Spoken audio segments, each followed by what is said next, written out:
कसमो थी मुझो न जानी कर तू जुदा रेसम नीर रिंदो चे फरीदाबाद वारो मुसा महबूब करे का वफा अली गुल जिसकानी खा खफाई नथी इश्क में दगू झले मई हथेड़ा बधी दगू झले मई हथेड़ा बधी दगू झले मई हथेड़ा बधी तोखे गाल कया थो सिधी न गोठ मुझो छॾे वञो तू न गोठ मुझो छॾे वञो तू न गोठ मुझो छॾे वञो तू न गोठ मुझो छॾे वञो तू दगू झले मई हथेड़ा बधी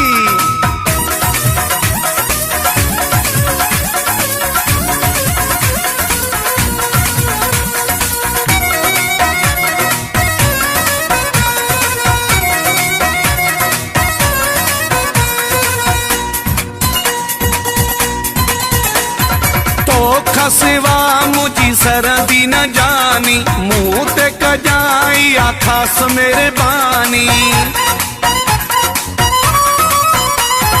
तो खसिवा मुझी सरदी न जानी मुंह ते कजाई आखास मेरे बानी दिल रहंदी सदा मुझी थदी दगू झले मई हथेड़ा बधी तोखे गाल कया थो सिधी न गोठ मुझो छॾे वञो तू न गोठ मुझो छॾे वञो तू न गोठ मुझो छॾे वञो तू न गोठ मुझो छॾे वञो तू दगू झले मई हथेड़ा बधी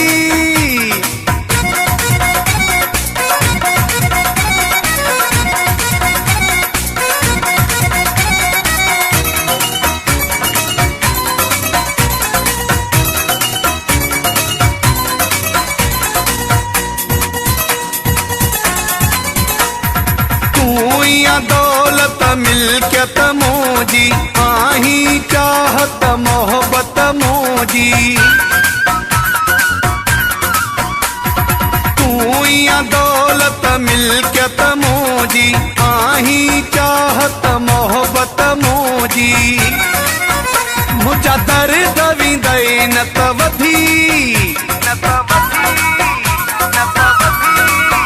दगू झले मई हथेड़ा बधी तोखे गाल कया थो सिधी न गोठ मुझो छॾे वञो तू न गोठ मुझो छॾे वञो तू न गोठ मुझो छॾे वञो तू न गोठ मुझो छॾे वञो तू दगू झले मई हथेड़ा बधी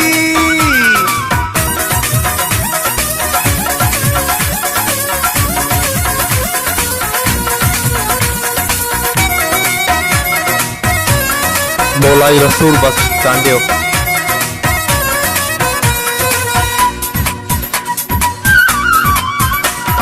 तूफानी अरशद ही कंडाणी छो थोड़ी मुखे अखियुनि में पानी